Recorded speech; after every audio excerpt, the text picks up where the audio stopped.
नमस्कार मित्रांनो, तर मग आज आपण खोव्याचे गुलाबजाम बनवूया. आणि त्या खोव्याच्या गुलाबजामसाठी लागणारं साहित्य म्हणजे 250 ग्रॅम खोवा लागतो. त्यामध्ये आपल्याला 80 ग्रॅम मैदा लागणार आहे. आता मी इथे 80 ग्रॅमच मैदा घेतला आहे, कारण की माझा खोवा हा छान घरगुती पद्धतीचा आहे. जर तुम्हाला वाटत असेल तर तुम्ही 100 ग्रॅम मैदा पण घेऊ शकता त्याच्यासाठी.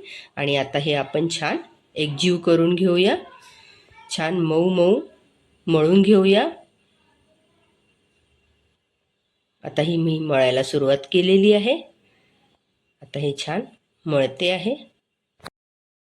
मैदा जास्त घेतला तर ते थोडे कडक होतात, त्याच्यामुळं हा प्रमाण बरोबर आहे. आता याच्यामध्ये थोडं आपण दूधही घालू शकतो. मी थोडं दूध घालणार आहे, कारण की थोडा दूध घातल्यामुळं कसं होतं, सॉफ्टनेसपणा वाढतं त्या खोव्याची. माझ्याकडला खोवा हा नरम होता, म्हणजे घरगुती होता.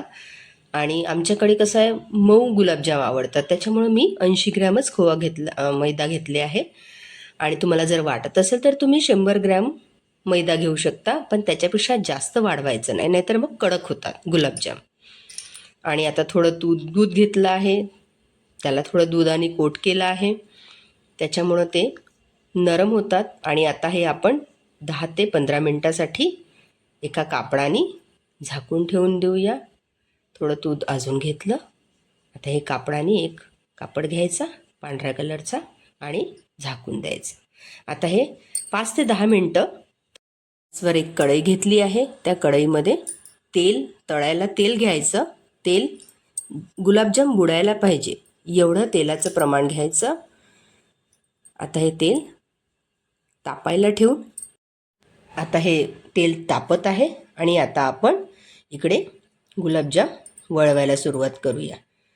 आता हे मी परात खोललेली आहे. आता याच्यामधले थोडंसं दूध घ्यायचं. दुधामुळं अजून तो गोळा छान नरम करायचा. दूध टाकल्यामुळं त्याच्यामध्ये नरमपणा येतो, त्याच्यामुळं गुलाबजाम छान मऊ मऊ होतात. आणि जेवढं तुम्ही कणिक छान मळाल तितकी ते गुलाबजाम सॉफ्ट होते. आता आपण आणि याच्यामध्ये तिरंजी किंवा खडीसाखर तुमच्याकडे जे उपलब्ध असेल ते गोळ्यांच्या मध्ये घालायचं. त्याच्यामुळं आतमध्ये गोळ्याला पाक सुटतो. जेव्हा आपण तळायला घेतो तेव्हा पाक सुटतो, त्याच्यामुळं ते आतमधून पोकळ होतात आणि पाक चांगला घुसतो आणि गुलाबजाम छान नरम होतात. त्याच्यामुळं प्रत्येक गोळ्यामध्ये एक एक खडीसाखर टाकत जायची आणि गोळे वळवत जायचे. आता तुम्ही गुलाबजामचा साईज बघू शकता. मी मीडियम आकाराचे गुलाबजामचे गोळे घेतले आहेत. आता गोळे हे तुम्हाला वाटत असेल की खूप छोटे छोटे झाले, पण हा गोळा जेव्हा तळायला तेलामध्ये जातो तर त्याचा डबल, गोळ्यापेक्षा तो डबल होतो. त्याच्यामुळं ते गोळे याच आकाराचे बरे. आता एक एक करून आपण सगळे गुलाबजाम वळवून घेऊया.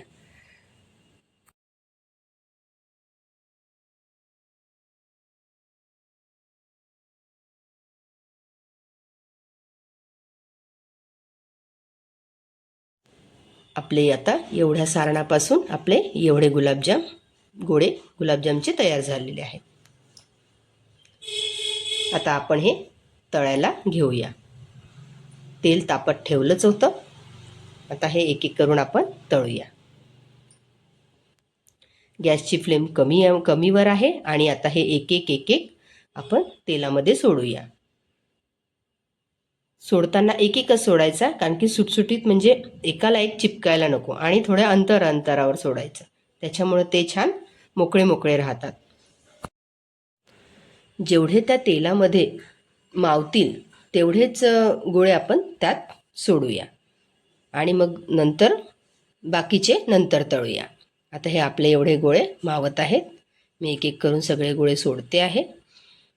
आता हे छान हळुवारमध्ये ते होऊ द्यायचे, म्हणजे कमी आचेवर हळुवारमध्ये होते तर ते आतमधून छान फुलत येते. आता हे थोडीशी कलची त्याच्यावर फिरवायची, त्याच्यामुळे ते असे खिले खिले होऊन जातात. आपण थोड्या वेळ कमी फ्लेमवर शिजू देऊया. जसे जसे ते शिजायला लागले की ते आपोआपच वर यायला सुरुवात होते. आणि ते एकदा वर आले की त्याच्यानंतर गॅसची फ्लेम वाढवायची आणि ते छान डार्क ब्राऊन कलरचे होतपर्यंत छान त्यांना होऊ द्यायचं. आता बघा हे वरती आलेले आहेत, सगळे गोळे तरंगायला लागले आहेत तेलामध्ये. आता त्यांना कलची फिरवून फिरवून फास्टमध्ये गॅसची फ्लेम वाढवायची आणि फास्टमध्ये छान ते होऊ द्यायचे. बघा त्या गुलाबजामचा कलर कसा बदलत चालला आहे आणि असाच तो बदलता बदलता डार्क कलर तयार होईल, तेव्हा ते आपले गुलाबजाम तळून तयार आहेत असं आपण समजायचं.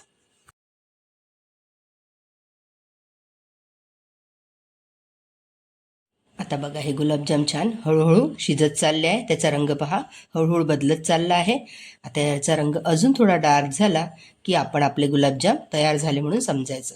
तसं मी तुम्हाला दाखवते, वर दाखवील कसं कसं ते गुलाबजामचा रंग बदलेल ते.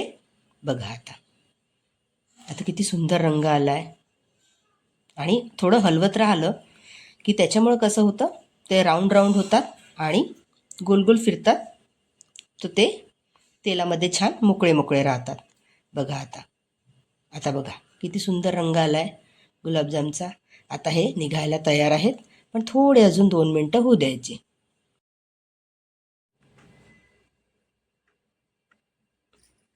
आता हे छान होते आहेत गुलाबजाम.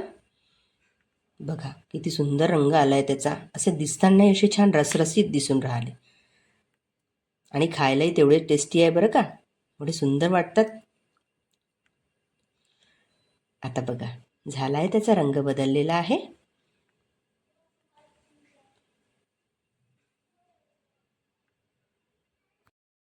आता पहा त्याचा रंग बरोबर आलेला आहे, त्याचा कलर. आता आपण गॅसची फ्लेम कमी करून देऊया आणि आपण हे काढायला सुरुवात करूया.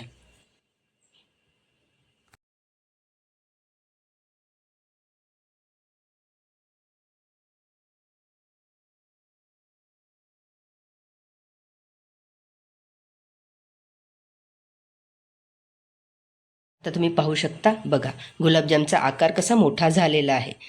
ते आपण जेव्हा गोळे केले त्याचा आकार आणि गुलाबजामचा आकार याच्यामध्ये फरक आहे ना. बघा कसे एकसारखे गुलाबजाम झाले आणि त्याचा आकारही मोठा झाला आहे.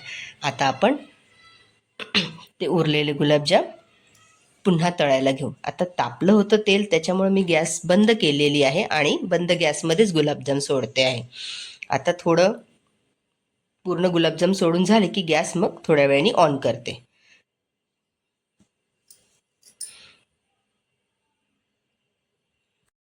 याला तितकासा वेळ लागणार नाही, कारण की तेल ऑलरेडी तापलेलं होतं.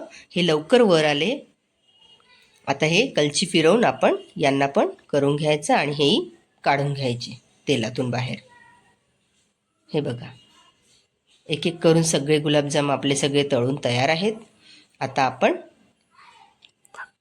बाहेर काढून घेऊ पूर्ण गुलाबजाम आणि आता आपण पाक करायला. हे बघा किती सुंदर गुलाबजामचा रंग आलेला आहे. आता एकसारखे गुलाबजाम झाले आणि तेवढ्या सारणातून आपले एवढे गुलाबजाम तयार झाले आहे. आता आपण गुलाबजामसाठी पाक तयार करायला घेऊया. आता त्याच्यासाठी आपल्याला एक पातेलं लागणार आहे. त्या पातेल्यामध्ये गॅस ऑन करायची आणि एक जारभर मी पाणी घेतलेलं आहे. गुलाबजामचा अंदाज पाहून आपण तेवढं पाणी घेतलं आहे. गुलाबजाम जेवढे आहे त्या हिशोबानेच पाणी घ्यायचं. आता हा पाणी साखर टाकल्यामुळं पाणी आटायला सुरुवात होते, म्हणजे आता तो पाक तयार होईल. तर आता हे आपण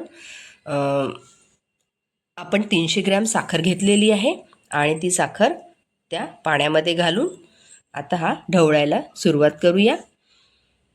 साखर पूर्ण वेळेपर्यंत ढवळत राहायचं, नाहीतर मग साखर बुडायला लागते. त्याच्यामुळं कंटिन्यू ढवळत जायचं. आता हे छान असं एकजीव होतपर्यंत ढवळायचं.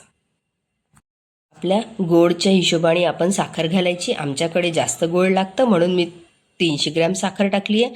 तुम्हाला जर कमी वाटत असेल तर कमी टाकू शकता. मला कमी वाटली म्हणून मी थोडी अजून साखर टाकली. आता बघा त्या पाकाचा कलर कसा बदललेला आहे. थोडासा गोल्डन कलर झालेला आहे त्याला. आणि आता हे ढवळत राहायचं, साखर बुडायला खाली लागायला नको. चिकट पाक होतपर्यंत त्याला उकळू द्यायचं. आता आपला हा पाक तयार झाला आहे. आता आपण सगळे गुलाबजाम यात ओतून देऊया. आता हे पूर्ण गुलाबजाम यात ओतून देऊन आता हे गुलाबजाम छान भिजत, आणि हे गुलाबजाम ओव्हरनाईटपर्यंत मी ठेवले होते. मी 4 वाजता गुलाबजाम बनवायला घेतले, त्याच्यामुळे मी रात्रभर त्यांना पाकामध्ये ठेवले. अशा प्रकारे पाक ठेवायचा आणि पातळ पाक, एकदम घट्टही पाक नाही करायचा, पण चिकट पण पाकामध्ये पाहिजे. आणि आता आपण हे वेलची पूड टाकायचं गार्निश करायसाठी. थोडं खोबरं किस पण घालूया, त्याच्यानं गुलाबजाम चव छान येते. आता हे गुलाबजाम 5 ते 7 तासासाठी झाकून ठेवूया आणि मग नंतर त्याला खोलू टाकूया. आता बघा हे किती सॉफ्ट गुलाबजाम तयार झालेले आहेत आणि अशा प्रकारे हे गुलाबजाम खायला तयार आहेत. आणि तुम्हाला जर माझी ही रेसिपी आवडली असेल, माझ्या चॅनलला लाईक आणि सबस्क्राईब करा. आणि ही रेसिपी तुम्ही नक्की करून पहा आणि कशी झाली ते मला नक्की कळवा. धन्यवाद.